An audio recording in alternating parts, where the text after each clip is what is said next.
नमस्कार, आपल्या चॅनलमध्ये सगळ्यांचे स्वागत आहे। तर मागच्या व्हिडिओमध्ये तुम्ही पाहिलं असेल तर मंदिरातून हे हंडे असे घरी आणून ठेवलेले। तर आता त्या पूर्ण हंड्यातलं जेवढं पण मटण होतं तर तेवढं आता सगळ्या हंड्यातून एकत्र करतायत। ऑलरेडी मंदिरातून 3 हंडे आणले होते आणि इथं पण घरी पण एक होता। तर त्या सगळ्यातलं असं मटण एका मोठ्या पातेल्यात आता काढून घेतलं। तर अंदाजे 50 ते 55 किलो मटण आहे, म्हणजे 60च्या आसपास आहे, पण 55च्या तर वरतीच आहे। तर एक साईडला इकडे चपाती भाकरी करायचं चालू होतं सगळ्यांचं आणि दुसऱ्या साईडला इकडे मटण बनवत होते। आणि चपाती वगैरे बनवण्यासाठी शेजारचे वगैरे ओळखीचे सगळे आलेले होते। तर त्यामुळे घरच्या घरीच असं हे बनवायचं चाललेलं आणि इकडे बाजूलाच मटणाचं जे होतं तर ते बनवत होते।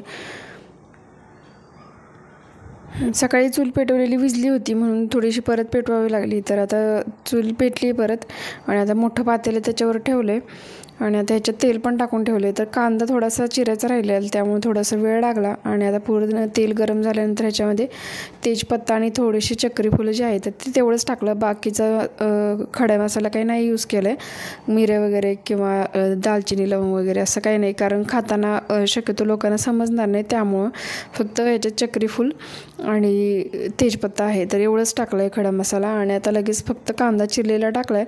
तर कांदा अंदाजे 5 ते 7 किलो चिरला एकदम बारीक आणि तो कांदा तेवढा वापरला आहे।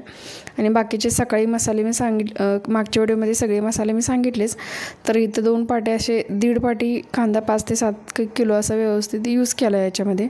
आणि पूर्ण कांदा थोडासा म्हणजे लगेच फ्राय व्हावं म्हणून थोडं मीठ पण टाकून घेतलं ह्याच्यामध्ये आणि थोडासा सोडा पण वापरलेला, कारण एवढा सगळा कांदा होता तर तो भाजायला खूप वेळ लागतो त्यामुळं। तर आता पूर्ण कांदा असा व्यवस्थित शिजला, असा पिंक गुलाबी असं एकदम गुलाबी रंगावरती झाला आणि मगच थोडेसे मसाले याच्यामध्ये टाकलेत।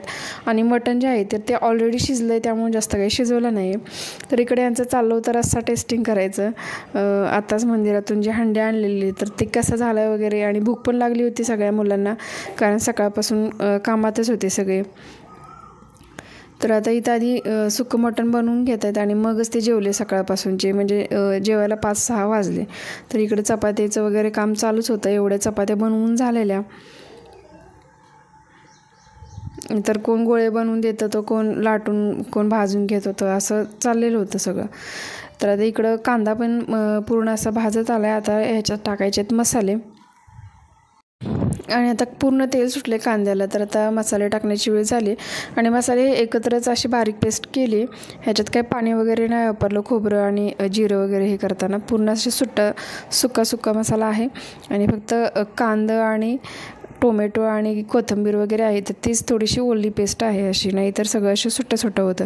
तर एवढे सगळेजण होते आणि इथं बनवत होते, तर कोणी काय कमी वाटलं वगैरे तर लगेच सांगत होते। तर सगळ्यांचं काम प्रत्येकाचं वेगवेगळं असं ॲट अ टाईम चालूच होतं।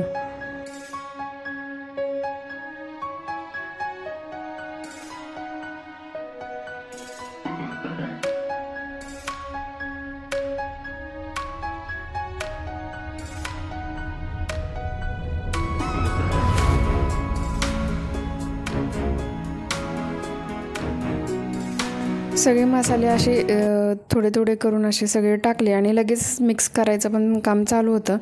आणि मिक्स करताना थोडासा जास्तच त्रास होत होता, कारण एवढं सगळं म्हणजे जास्त क्वांटिटी आहे तर हात वगैरे पण दुखत असतील मुलांचे, कारण खूप सारा मसाला होता। आणि हे सगळं घरच्या घरीच बनवलं, बाहेरून कोणी आचारी वगैरे किंवा स्वयंपाक वगैरे बनवायला असं कोणाला बोलवलं नव्हतं, सगळे घरच्या घरीच असं बनवलं होतं। आणि त्याची टेस्ट जी होती तर मटणाची तर तीही एकदम छान होती। आणि आमंत्रणं पण खूप होते, म्हणजे पूर्ण गावाला आमंत्रण होतं, प्लस पाहुणे वगैरे जे काही होते तर तेवढे सगळे होते। तर असे मिळून टोटल 500 लोक झाले होते आणि 500 लोकांचा पूर्ण हा स्वयंपाक चालू आहे आता। सगळे घरचेच मसाले वापरले, तर फक्त एक एव्हरेट मीठ मसाला आहे तर तो थोडासा बाहेरचा वापरला, नाही तर सगळे घरचेच मसाले होते घरी बनवलेले। आणि हा थोडासा अर्धा म्हणजे एकदम थोडासाच ठेवला आहे वरून टाकायला, आणि आता ते थोडासा करपायला लागला मसाला, म्हणून मग थोडंसं रस्सा जो आहे तर रस्स्याची वरची तरी अशी दोन वाटी वगैरे अशी वरून टाकलेत, म्हणजे चिटकू नये किंवा करपू नये म्हणून मसाला। तर थोडंसं असं टाकलं की एकदम छान असे टेस्ट पण येते त्याला। कधी आपण घरी पण असं सुक्कं बनवलं तर पातळ रस्सा असतो, तर त्याची थोडीशी तर्री जी आहे तर ती अशी टाकायची असते थोडीशी, तर वेगळीच टेस्ट येते त्यामुळं. तर आता पूर्ण चटणी वगैरे पण टाकून झाले. याला ऑलरेडी मी सांगितलंच होतं, पूर्ण टोटल सगळ्या मटणाला 6 ते 7 किलो चटणी वापरली. म्हणजे कांदा लसूण मसाला किंवा काळं तिखट जे काही प्रत्येकाकडे वेगवेगळे म्हणतात.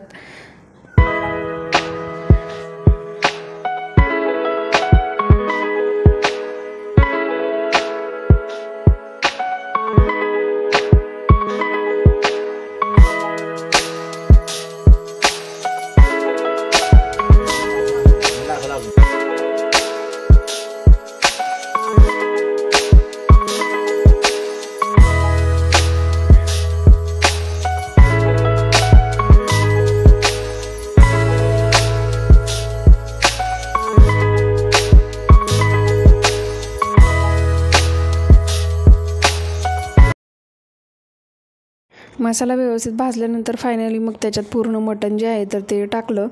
आणि मटण जास्तच होतं त्यामुळे असं दोघा ठिकाणी धरून व्यवस्थित असं हे टाकलं आणि आता मिक्स केलं. तर पूर्ण एकदाच व्यवस्थित असं मिक्स केलं, जास्त याला असं ढवळत बसले नाही, कारण ऑलरेडी मटण शिजलं होतं. आणि मग त्याच्यात आता जास्त जर मिक्स केलं किंवा जास्त शिजवलं तर अजून ते पूर्ण वेगळंच होईल, जास्तच म्हणजे त्याची चव वगैरे बदलून जाते. त्यामुळं मग फक्त आता व्यवस्थित मसाला मिक्स केला आणि आता हे लगेच झाकून ठेवलं पातेलं आणि उतरून ठेवलं चुलीवरून, कारण त्याला वाफ वगैरे पण सुटते. आणि ह्याच्यातच आता कोथिंबीरवरून बारीक चिरलेली कोथिंबीर टाकली आणि आता पातेलं जे आहे तर ते साईडला ठेवलं.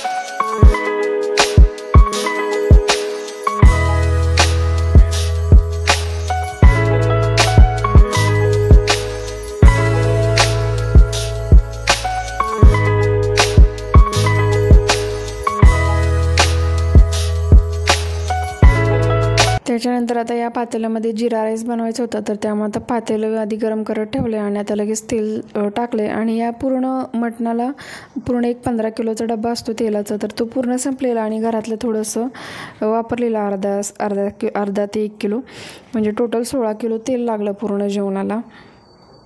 आणि आता इथं जिऱ्याची फोडणी दिल्यानंतर लगेच आता ह्याच्यात पाणी ओतून टाकलं आणि भात जो होता तर तोही तांदूळ 14 किलो शिजवलेला होता. आणि बाहेर जेवण वगैरे आता चालू होतं, माझी एक फ्रेंड आलेली, तर मग इथं आम्ही गप्पा मारत बसलेलो आणि बाहेर सगळ्या पंक्ती वगैरे चाललेल्या होत्या.